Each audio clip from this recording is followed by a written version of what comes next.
Gumising kasama ang mga bagong-bagong mga balita. Gumising kasama ang mga bagong-bagong impormasyon. Hahataw na, aarangkada na. Kaya tayo na. Dahil buhay na ang mga dugo ng mga taong maagang gumising. Isisigaw na ang sigaw ng sambayanan. DWIZ Pinoy Gising. Kasama ang opisyal na gisingero ng bayan. Gising ang kahit na sino. Kasama si Drew Nasino. Live sa DWIZ Radio, DWIZ News FM Regional Stations. Live din sa Facebook at YouTube. Panoorin din ang live sa Aliw 23. Tayo na. Aba, umaga na. DWIZ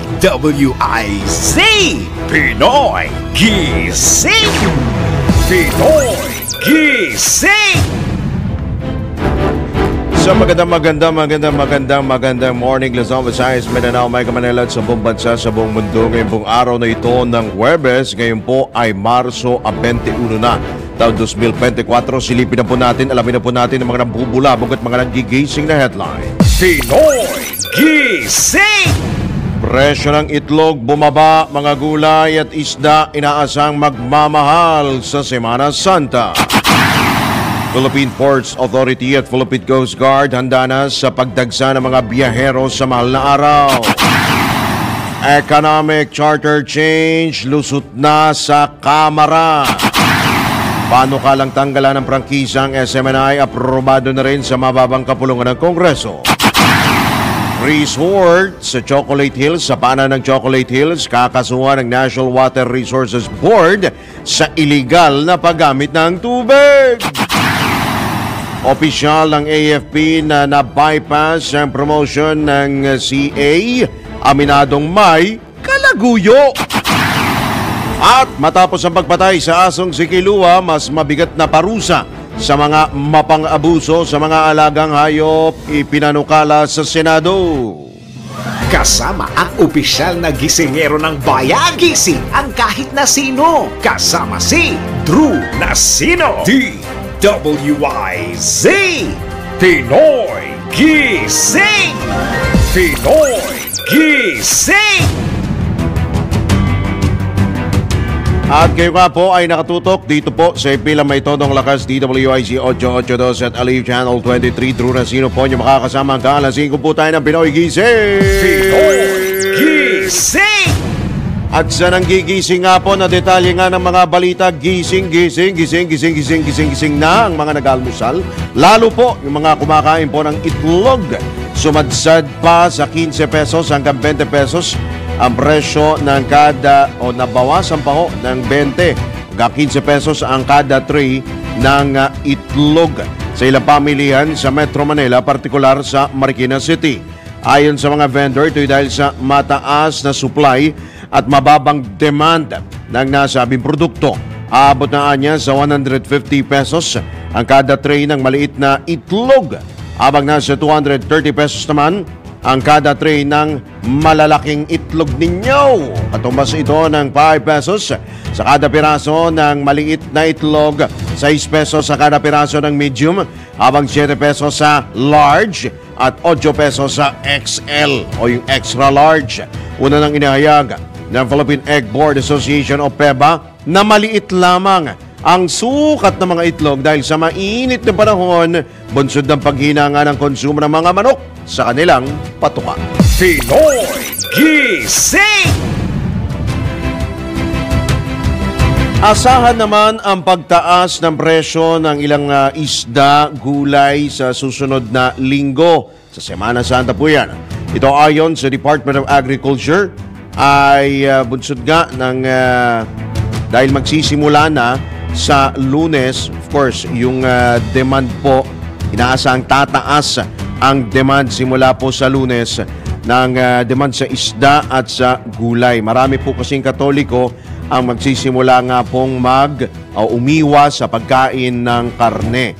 Ayon kay Assistant Secretary Arnel de Mesa, tagapagsalita ng DA, na ang pagtaas ng presyo ng isda ay mula sa 10%, posibleng umabot daw 10% hanggang 20%.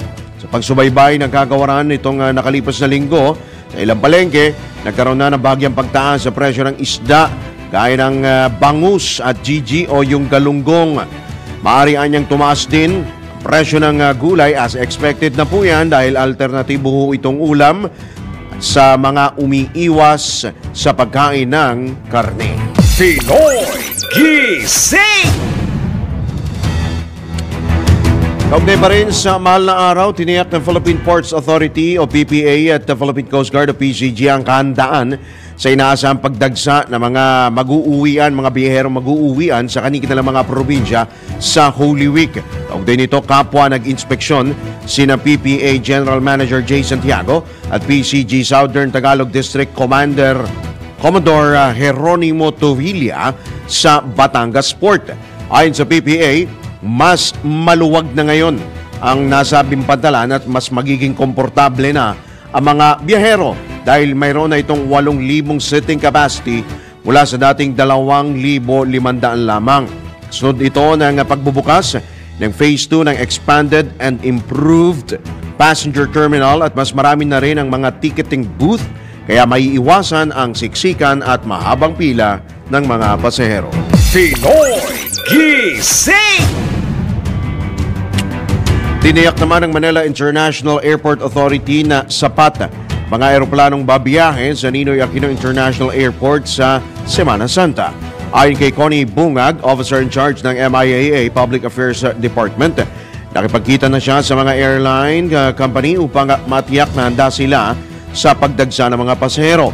Pagdating nito, binigyang diin pa ng pamunuan ng NAIA na patuloy nilang tinutugunan ang mga problema sa mga surot at daga sa paliparan. Tiniyak din ni NAIA Terminal 3 Manager Larry Francisco na minomonitor na rin nila mga aktibidad ng kanilang pest control provider kaugnay sa issue. Pinoy Gising! Magtatalaga naman ang Philippine National Police nang aabot sa 7,000 tourist police sa buong bansa upang matiyak ang seguridad ng publiko sa Semana Santa. Ayon kay PNP spokesperson Colonel Jean Fajardo, ang mga tourist cops ay bahagi ng kabuang 34,000 uniform personnel na magsasagawa ng security measures simula sa Marso 25. Lunes po yan. Idinagdag pa ni Colonel Fajardo na magtatalaga rin sila ng higit 400 police service dogs. Mga K9 unit po yan sa iba't ibang terminal sa buong bansa. Naasang sasamantalahin na milyon-milyong Pilipino ang mahabang pahinga sa kanilang mga probinsya o yung mahaba po nilang bakasyon. Pinoy Gising! May pa rin niya, binigyang diin naman ni Ard Samaniego, isang cybersecurity expert at convener ng Scam Watch Pilipinas na kailangan ng lagyan ng pangil ang batas sa Pilipinas hinggil sa online scam. Kaugnay ito sa iba't ibang mga nagkalat po na mga scam, talamak na scam ngayong papalapit na ang Semana Santa at ang mahabang bakasyon. Sa panayam ng DWIZ, inihalimbawa ni Samaniego ang hakbang na ginawa sa Australia kung saan naglunsad ang pamahalaan ng online safety app upang mapigilan ang paglobo ng kaso ng panggagancho online. Dapat anyang limitahan din ang mga post. Huwag hong post ng post sa social media, partikular sa Facebook, at bigyan ng direktiba ang mga kumpanya gaya ng Meta na higpitan ang verification process sa paglikha ng mga accounts. Dapat siguro kumilos na talaga ang gobyerno dito, lalo na yung mga law, mga gumagawa batas natin. Dapat gayahin natin yung ginawa ng Australia. Ang Australia gumawa sila online safety kasi hindi na mapigilan yung paggamit ng mga celebrity sa kasikat na tao. Ginagamit sa pang-i-scam sa Facebook. Gumawa ang Australia ng batas tungkol dito. Sa Pilipinas siguro, yung gawin natin inspirasyon yung ginawa ng Australia. Dapat istriktuhan natin yung mga sponsored posts sa Facebook kasi ang Facebook, 75% ng mga nai-scam nanggagaling sa Facebook. Dapat i-mandate yung social media company, lalo na ang Meta, na mag-implement na mas mahigpit na verification process para sa mga sponsored posts. Ipinunto pa ng cybersecurity expert na ang pagkakaroon ng sapat na kaalaman ang susi upang matuldukan ang mga nasabing modus operandi. Ipinunto pa ni Samaniego na sa halip na magreklamo agad sa social media, mag-post agad o mag-rant, ay mas mainam kung i-report muna ito sa mga otoridad. Dati ang binibiktima nila mga senior citizen. Pero ngayon, ang cybercrime naging great equalizer na. Merong mahirap, merong mayaman, merong bata, merong matanda, merong doktor, merong teacher, merong nagtitinda sa palengke. Ganon sila ka-sophisticated na kaya nilang i-target yung mga taong to. Kaya dapat lahat mag-ingat po talaga. Dapat may mga kaalaman sila kung paano po protektahan yung sarili nila. Yan po ang tinig ng cybersecurity expert at convener ng Scam Watch Pilipinas na si Art Samaniego sa panayam ng DWIZ. Pinoy Gising! Samantala, nanawagan si Lanao del Norte 1st District Representative Muhammad Khalid Dimaporo na alisin na lamang sa National Commission on Muslim Filipinos ang pamamahala sa Hajj Pilgrimage. Sa halip ay isa pribado na lamang ito dahil ito sa problema ang kinakarap ng mga Pilipinong Muslim sa mga nagdaang taon. Ayon kay Congressman Dimaporo, mayroong nakabinbing panukala sa Kamara sina Basilan Lone District Representative Mujib Hataman at Lanao del Norte 2nd District Representative Siti Amina Dimaporo para sa pagsasapribado ng Hajj operation. Kada taon niya ay maraming bago o mayroong mga bagong investigasyon matapos ang Hajj. Agong nito maraming Pilipinong Muslim ang na-stranded sa Metro Manila maging sa Saudi Arabia noong 2022 at 2023 kaugnay ng Hajj Pilgrimage. Si Congressman Dimaporo ang chairman ng Committee on Muslim Affairs sa Kamara. Pinoy Gising! Sa mababang kapulungan pa rin ng Kongreso, lusot na sa Kamara ang panukalang Economic Charter Change o CHACHA. Sa botong 289 na pabor, pito naman ang 289-7-2. Yan po ang score. 289 ang pumabor, pito ang tumutol, habang dalawa ang nag-abstain. Inaprubahan sa ikatlot huling pagbasa sa Kamara ang isinusulong na resolution of both houses number 7 na layong amyendahan ang ilang economic provisions ng saligang batas. Alinsunod ito sa target ng mababang kapulungan na aprubahan nga ang resolusyon bago ang Holy Week break. Layunin ng RBH 7 na tanggalin ang 40% foreign ownership limit sa public utilities, education sector at advertising. Pinoy Gising! Handa namang tanggapin at pag-aralan ng Commission on Elections ang isinusulong na resolution of both houses number 7 ng Kamara na layuning amyendahan ang ilang economic provisions ng saligang batas. Ito ayon kay COMELEC Chairman George Garcia ay kung ang mga mambabatas mismo ang magsusumite nito pong RBH 7 sa poll body matapos nga ang ikatlot huling pagbasa kahapon. Bagaman aminadong magiging hamon ito para sa ahensya, walaan niya silang karapatang tumanggi kung galing na mismo o direkta na mismo nanggaling ito sa Kongreso. Sinabi pa ng poll body chief na kanilang tututukan ang usapin pero hindi tiniyak o hindi nila matitiyak kung ang mga susunod na aksyon para rito dahil walaan nila silang impormasyon sa mga nangyaring proseso at marahil ay dinadaanan lamang ang poll body upang maiakyat ito sa Korte Suprema. Pinoy Gising! Aprobado na rin sa Kamara ang pagbawi sa prangkisa ng Sunshine Media Network International o SMNI.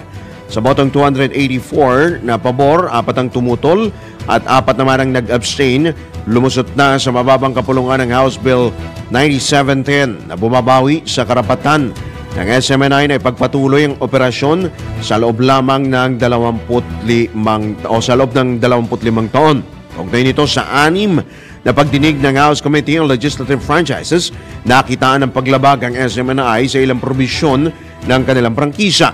Kabilang dito ang Section 4 dahil sa red tagging at pagpapakalat ng pekeng balita, Section 10, 11, 12 hinggil sa pagpapalit ng may-ari ng TV network ng walang tamang reportorial requirement sa loob ng 3 dekada. Pinoy Gising! Makikipag-ugnay naman ang Senate Sergeant at Arms sa Philippine National Police para sa pag-aresto kay Kingdom of Jesus Christ founder Pastor Apollo Kibuloy. Ayon kay Senate Sergeant at Arms Retired General Roberto Angcan, anumang oras ay maaaring arestuin si Kibuloy at agad nila itong i-coordinate sa PNP. Handa na rin aniya ang detention room sa Senado na pagdadalhan sa religious leader.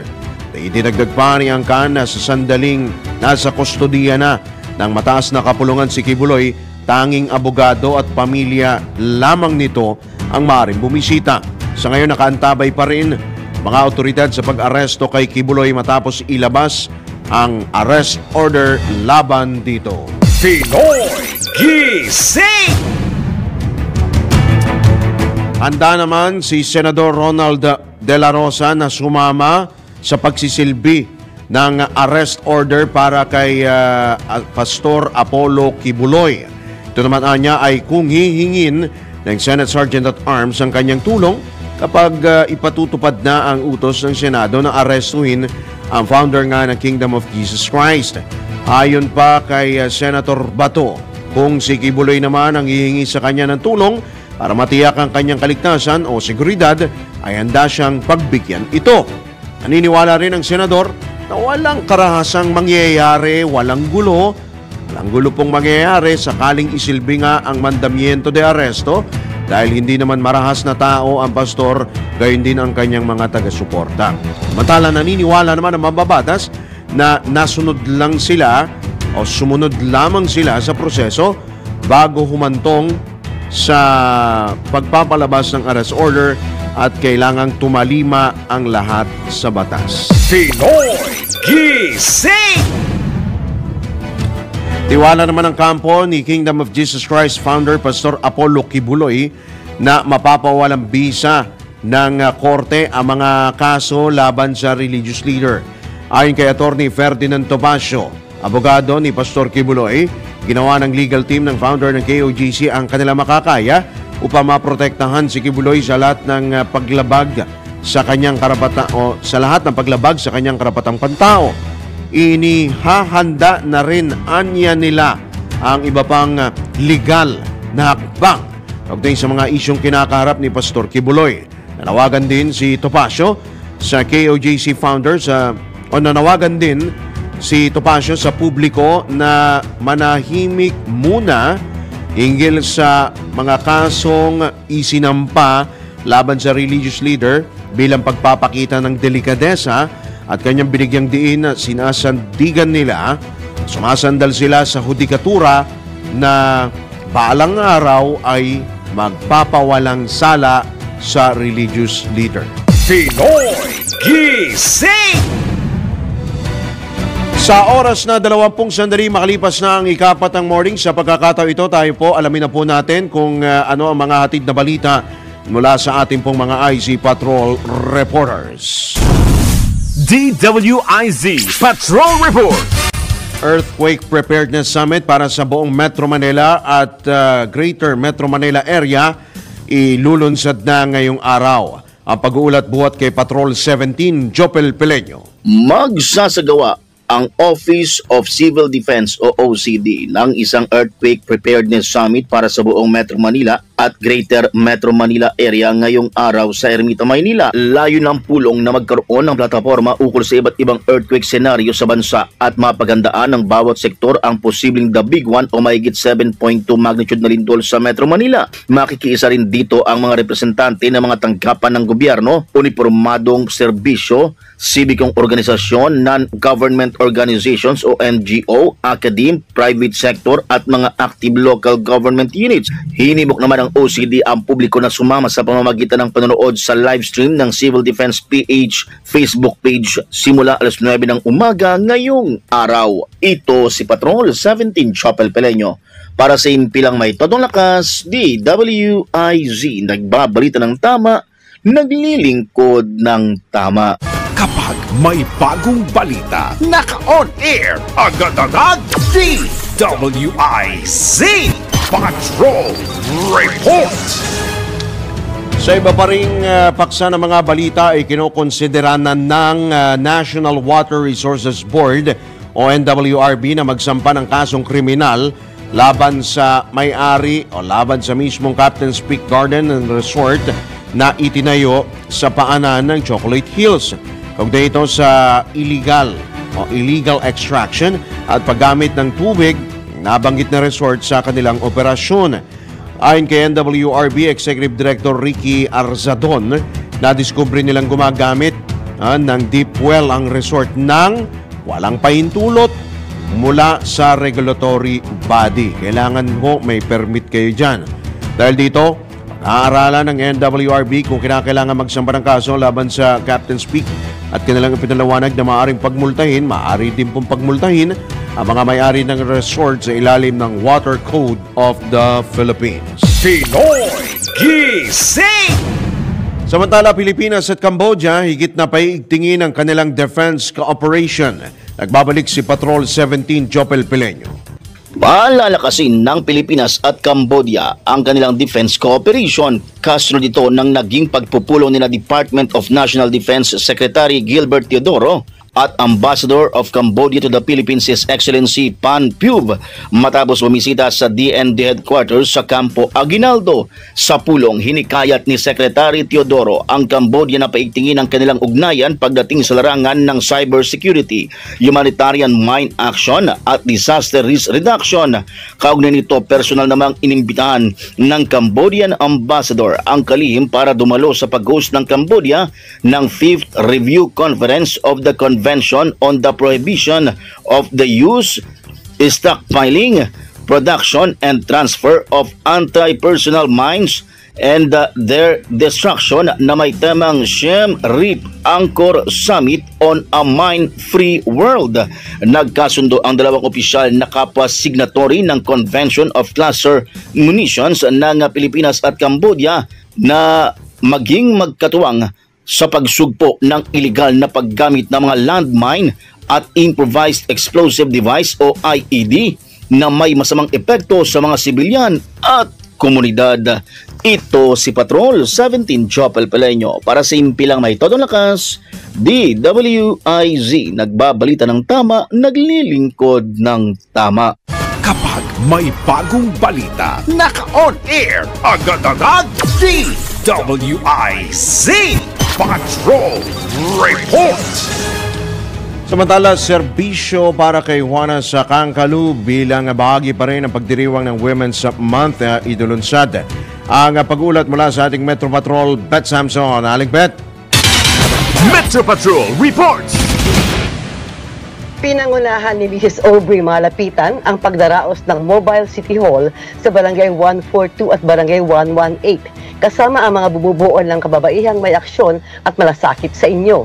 Ang programang ito ay bahagi pa rin ng pagdiriwang ng Women's Month na ginaganap tuwing buwan ng Marso. Kabilang sa mga libreng serbisyong handog para sa mga mamamayan ang family planning and breast exam, HPV vaccine, ultrasound, medical and dental services, sagip mata, HIV testing, libreng gamot, FBS, ECG, blood typing, gandang malapitan, livelihood training. Pagrerehistro para sa solo parent ID, pamamahagi ng birthday packages, seeds at seedling distribution. Pinasalamatan naman ni Mayor Dil Gonzalo Along Malapitan ng kanyang may bahay at lahat ng bumubuo ng kababaihang may aksyon at malasakit sa inyo, pati na sa mga kawani sa pagiging katuwang ng kanyang may bahay upang matugumpay na maidaos ang programang ito. Muli din nagsagawa ng programang Mobile City Hall sa Barangay 188 at sana ni Mayor Along ay magustuhan ng mga batang Kangkalu ang iba't ibang libreng serbisyong handog ng pamalang lungsod upang matugunan ang pangangailangan at pangangalagaan ang kalusugan ng bawat mamamayan sa Caloocan maging ng mga batang Kangkalu. Ito si Metro Patrol Beth Samson para sa Himpilang Metodong Lakas, DWIZ, nagbabalita ng tama. Pinoy Gising! Alright, maraming salamat si Aling Beth Samson mula po dyan sa lungsod ng Caloocan. Standby lamang po para sa iba pang mga pag-ulat mula pa rin po sa labas ng himpilan. Magbabalik po ang Pinoy Gising makalipas lamang ang ilang mga paalala. Ang oras, 26 na minuto, makalipas na ang ika-4 ng morning. Pinoy Gising! Alright, tayo po ay nasa ikalawang sigwada na ng Pinoy Gising po araw ng Huwebes. Sa pagkakataong ito, tayo po ay tumanggap pa ng ilang pampag-uulat mula pa rin sa labas ng himpilan. DWIZ Patrol Report. Pangulong Marcos, positibong maaabot ng kanyang administrasyon ang target na 8% GDP growth rate. Nagbabalik si Patrol ang detalye. Alamin po natin mula kay Patrol 13 Gilbert Perez. Kumpiyansa si Pangulong Ferdinand Marcos Jr. na maabot ng bansa ang target na 8% na gross domestic product o GDP growth rate sa ilalim ng kanyang administrasyon. Sa panayam ng Bloomberg Television, sinabi ng Pangulo na positibo siyang maabot ang target na ito dahil nakatutok daw ang kanyang administrasyon sa pagpapalakas at pagpapalago ng ekonomiya ng bansa. Maalalang bumagal sa 5.6% ang annual GDP rate ng bansa noong 2023 kumpara sa 7.6 full year GDP rate noong 2022.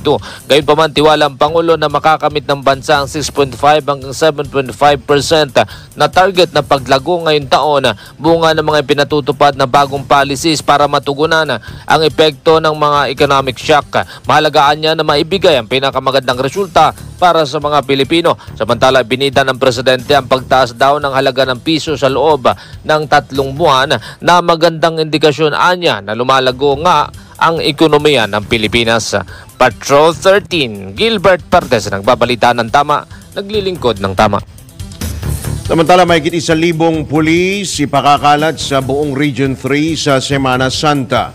Ang detalye naman, update kaugnay sa mahal na araw mula kay Patrol 17 Jopel Peleño. Aabot sa 1,000 pulis ang ide-deploy ng Police Regional Office 3 o PRO3 ngayong Semana Santa sa iba't ibang lugar sa Region 3 simula March 25 hanggang March 31, 2024. Sinabi ni PRO Director Police Brigadier General Jose Hidalgo Jr. na magpapakalat sila ng mga tauhan sa mga convergence point gaya ng mga bus terminals, airport, seaports at mga recreational areas kabilang na ang mga highways, main thoroughfares at mga crime-prone areas. Lain nito na masiguro ang maximum police presence sa buong Region 3 sa darating na Holy Week.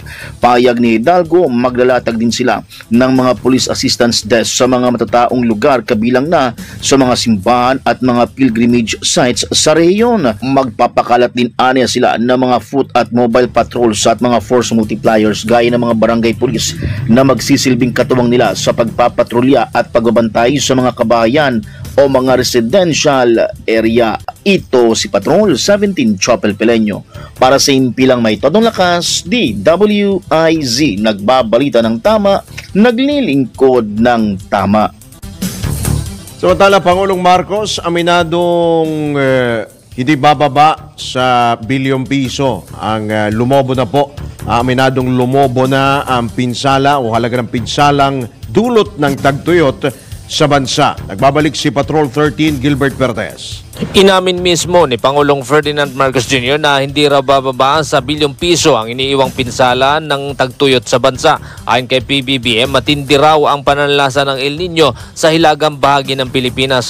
Sinabi pa ng Pangulo na pinaghandaan naman ng pamahalaan ang pagtama ng El Nino, ngunit hindi raw maiwasang may problema pa rin dulot ng tagtuyot. Sinabi ng Presidente na problema rin ng climate change na anya'y nagdudulot ng kakaibang weather patterns. Inihalimbawa ni Pangulong Marcos ang nararanasang El Nino sa maraming bahagi ng bansa habang may ilang lugar naman na lubog sa baha, partikular sa timog na parte ng Pilipinas. Patrol 13, Gilbert Perez, nagbabalita ng tama, naglilingkod ng tama. Kapag may bagong balita, naka-on air, agad-agad, DWIZ Patrol Report. Sa oras na 37 sandali makalipas na ang ikapat na ng morning, maidagdag ko lamang binabanggit ho ni Patrol 13 Gilbert Perez bago tayo magtungo doon sa isa pang pag-uulat.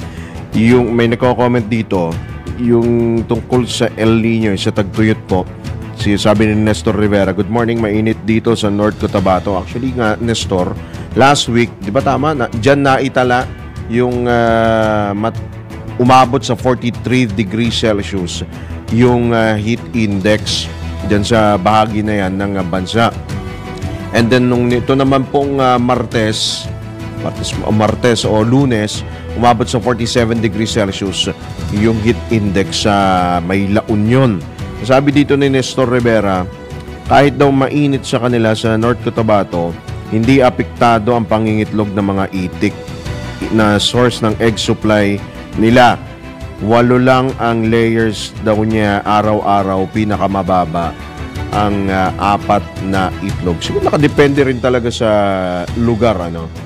Kung yung lugar ninyo ay nakakaranas ng sobrang init, hindi naman gaanong kainitan, may mga ganun din pong lugar, yung mga nasa matataas din ho na lugar at yung mga nasa mabababang lugar. Ang talagang maipapayo lamang ho ng gobyerno at ng pag-asa sa atin po sa publiko ay mag-ingat at ugaliin pong laging uminom ng sapat na tubig. Samantala, mahigit 6,000 lolo't lola nakatanggap na ng kanilang pensyon dyan sa Malabon. Ang pag-uulat naman mula kay Danny Cruz. Dan. Metro Patrol reports. Labis ang kasiyahan ng mga senior citizens sa natanggap nilang tulong pinansyal mula sa DSWD. 6,000 pisong cash para kay lolo't lola, kung saan makikinabang dito ang libu-libong senior citizen sa 21 barangay sa lungsod ng Malabon.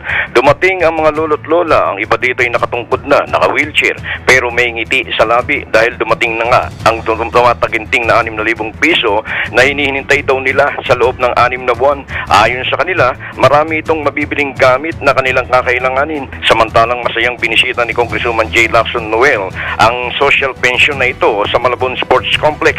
Sinabi ng kongresista sa mga senior citizen na napapakinabangan na ang kanyang panukalang batas na naipasa kailan lamang sa Kongreso, ang dagdag 500 piso kada buwan para sa social pension ng mga senior citizen na dati 500 piso lamang ang kanilang natatanggap. Ngayon anya'y 1,000 piso kada buwan at malaking tulong anya ito sa mga senior na alam nating karamihan sa kanila ay wala nang hanap buhay. Siniguro ng kongresista na may pambili na ng kanilang maintenance o gamot para sa kanilang karamdaman. Nagpaabot naman ng pasalamat ng kongresista ng Malabon kay DSWD Secretary Rex Gatchalian sa malaking tulong pinansyal na ibinigay nito sa mga residenteng Malabonian. Hinihintay niyo po yan kasi pang-dagdag po sa maintenance niyo. Tama po ba? Okay. So maraming salamat sa ating partner na DSWD kay Secretary Rex Gatchalian dahil ito na po ang culmination ng ating matagal na hinihintay na pangarap. Maraming salamat po at mag-iingat po kayo sa pag-uwi. Yan ang tinig ni Congresswoman J. Lacson Noel. Ako si Danny Cruz para sa impilang may todong lakas. DWIC, nagbabalita ng tama, naglilingkod ng tama. Pinoy Gising! Dako naman tayo sa pag-uulat mula sa probinsya. Ronda Probinsya. Drug den binawag ng mga otoridad, mahigit 100,000 pisong halaga ng iligal na droga na sabat. Ang report naman mula kay Manong Ronald Idol Cabset Domingo dyan sa Ilocos Norte. Laban sa illegal na droga ang isinagawa ng otoridad sa Purok Ragsak Barangay Pusyal, Alakapan, Cagayan na nagresulta sa pagkasamsam ng 102,000 pesos na halaga ng hinilalang shabu at pagkadakip ng 5 sospek. Batay sa ulat, ipinatupad ang isang search warrant laban sa sospek na kilala bilang si alias Kiko, ang drug den maintainer, 23 years old, binata, estudyante at residente ng Alcala, Cagayan, kung saan naabutan na rito ang 4 pang bisita nito na sina alias Bin, 38 years old, at alias Moy, 29 years old, parehong construction worker at residente ng Gataran, Cagayan. Isa pang alias Benigno, 17 years old, residente naman ng Alcala, Cagayan, at isa pang nagngangalang Rumnik, 16 years old at residente din ng nasabing bayan. Ang nasabing search warrant ay inisyo ni Honorable Jesarin Aquino ng RTC Branch 5 Tuguegarao City dahil sa paglabag sa Republic Act 9165. nagpositibo ang operasyon kung saan nakumpiska ang mga sumusunod na katibayan. 3 maliit na square heat-sealed transparent plastic sachet na naglalaman ng puting kristal substance nilang shabu. Isang medium-sized rectangular heat-sealed transparent plastic sachet na naglalaman ng hinilang shabu. 2 large size square heat-sealed transparent plastic sachet na naglalaman ng hinilang shabu at mga drug paraphernalias. Ito ay ang mga sumusunod: floral turned paper, isang box ng Marlboro Red, isang green lighter, isang tutor, isang improvised tutor at 6 na maliit na pirasong nakarolyong foil, isang rolyo ng aluminum foil at isang transparent na plastic sachet. Iba pa rin ang ebidensya na konpiska sa mga bisita ng naturang drug den na huli sa aktong nagpat session kung saan ay ang mga sumusunod ang nakuhang katibayan.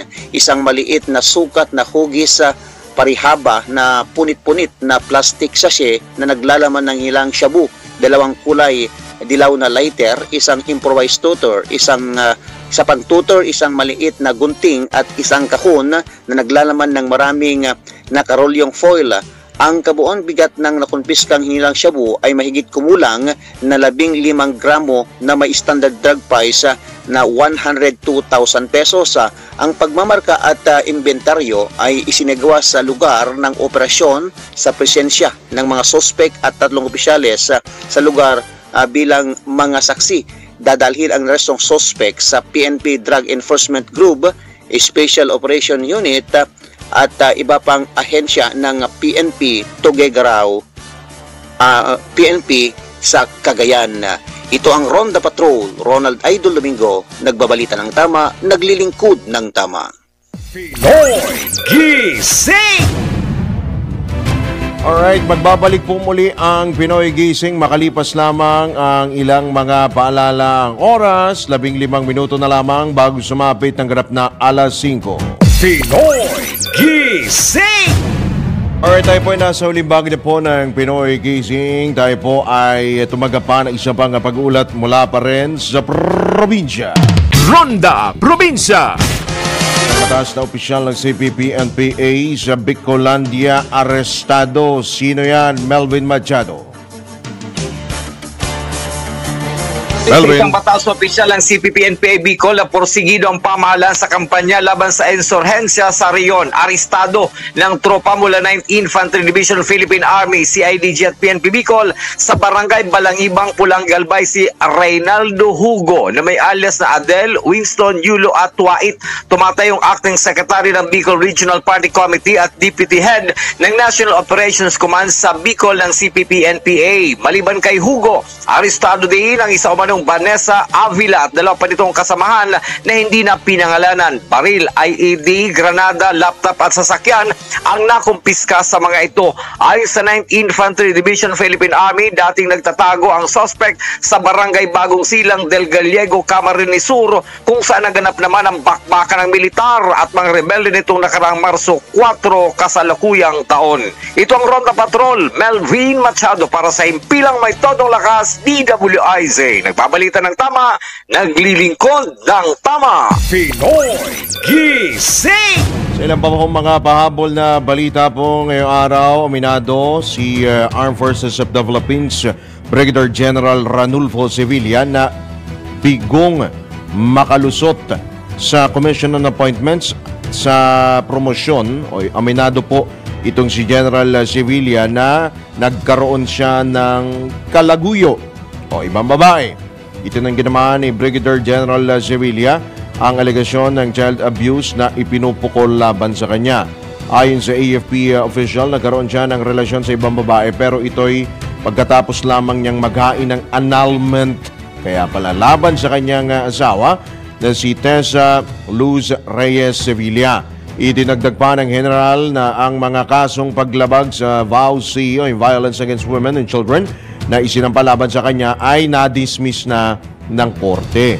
Kamakailan lamang ay bigong makalusot sa CA ang promosyon ni Sevilla matapos itong tutulan ng kanyang asawa.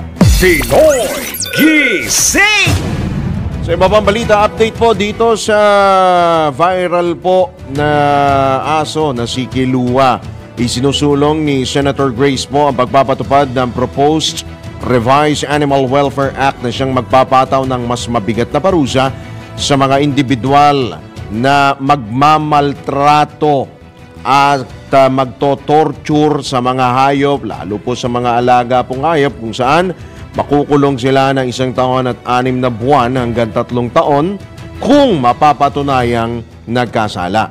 Ito'y alinsunod na rin ito'y matapos na nga rin po yung naging viral na issue ng pagpatay sa isang golden retriever na si Kilua dyan po sa Bato, Camarines Sur.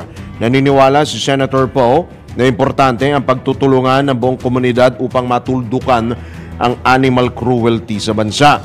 Layunin din ng panukala na makabuo ng Barangay Animal Welfare Task Force na siya magiging responsable sa pagtugon sa anumang welfare issues o kapakanan ng mga alagang hayop. Pinoy Gising! Samantala, ipatatawag ng Senate Committee on Electoral Reforms ni Senador Amy Marcos ang local partner ng South Korean firm na Miro Systems sa susunod na pagdinig. Inaprubahan ni Senator Marcos sa mungkahi ni Senator Coco Pimentel na ipasabina ang St. Timothy Construction Corporation. Ang Miro kasama ang local partners nitong St. Timothy, Integrated Computer Systems at Centerpoint Solutions Technologies ang nakakuha ng halos 18 billion peso automated poll contract para sa 2025. Kinwestiyon sa pagdinig kung anong papel ng isang construction company sa eleksyon. Bagay na sinagot ni Hernani Lim, kinatawa ng Integrated Computer Systems at Checkpoint Solutions Technologies, at ipinaliwanag na ang St. Timothy ang magiging financial supporter ng Miro, financier. Gayunman, inusisa ulit sila ng presidential sister at tinanong si Lim kung nangangahulugan ba itong waray imoy, walang pera ang South Korean firm. Aminado si Super Ate na naguguluhan siya sa papel ng construction company na sa pagsusupply ng 110 automated counting machine sa COMELEC, kaya't pinagpapaliwanag niya si Chairman George Garcia kung bakit nag-iisang bidder lang ang Miro. Pinoy Gising! Samantala, ipinanawagan ni House Deputy Majority Leader at Iloilo 1st District Representative Janet Garin sa Department of Education na silipin sa mas malawak na pananaw ang nag-viral na TikTok video kung saan sinermonan umano ng isang guro ang kanya mga estudyante. Ayon kay Congresswoman Garin, mahalagang tugunan ng DepEd ang hirap na pinagdaraanan ng mga guro, lalo na sa pampublikong paaralan na maaring ugat ng nagawa ng guro. Dito na niya papasok ang aspeto ng management o pangangasiwa, lalo't nangangailangan ng nanay at guro ang mga estudyante maging ang institusyon. Batid ng kongresista ang kapangyarihan ng social media sa pagpapakalat nito ng impormasyon, pero kanyang hinimok ang publiko na tignan ang pangyayari sa mas malawak na aspeto. Inilatag din ni Garin ang pagkabahala ng Estado sa kapakanan ng mga guro sa pampublikong paaralan at ang posibleng kawalan ng paraan upang ilahad ang kanilang mga pangangailangan, mga problema o pagtanggap o pag-intindi sa kanilang mga pag-aaral. Pinoy Gising! Iba pang balita, umani ng papuri si Pangulong Ferdinand Marcos Jr. mula sa mga mambabatas sa ipinamalas ng kanyang administrasyon na dedikasyon na mabawasan ang kriminalidad at mapanatili ang kayusan sa bansa nang hindi dumaranak ang dugo. Kinilala ni House Deputy Majority Leader at PBA Party List Representative Margarita Ignacia Attorney Migs Nograles ang Administrasyong Marcos sa pagpapatupad nito ng batas nang hindi gumagamit ng extrajudicial methods o mga paraan na labag sa batas. Ayon kay Nograles, bilang isang abogado ay hindi dapat ilagay sa sarili mong kamay ang batas.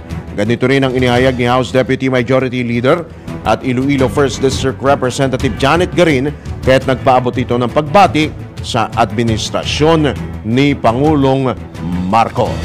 Pinoy Gising! Alright mga katodos, ay naubusan na ng oras sapagkat sumasapit na po ang ating pong pasamatlang pagpapaalam ngayon pong araw na ito. Pero bago namin kayo bitawan, ay bitawan muna natin ito pong isa pong patama quote for the day. Kung sino ang mga nakatulong sa iyo o nakatutulong sa iyo sa araw na walang-wala ka, dapat yun din ang una mong nililingon kapag nakakaluwag-luwag ka. Sa makatwid, therefore, ibig pong sabihin yan, tumanaw po tayo ng utang na loob. Doon po sa mga tumulong sa atin sa pagbangon nung tayo po ay ilang beses nadapa.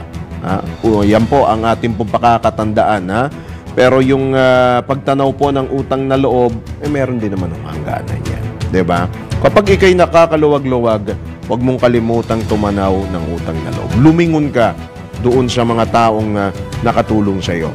At syempre, ito maidagdag ko lamang, yung mga tumulong sa iyo nung ilang beses ka nadapa, bilangin mo kung ilang beses kang bumangon kaysa sa binilang mo kung ilang beses kang nadapa. Mahalaga pong bilangin natin yung ilang beses tayong bumangon.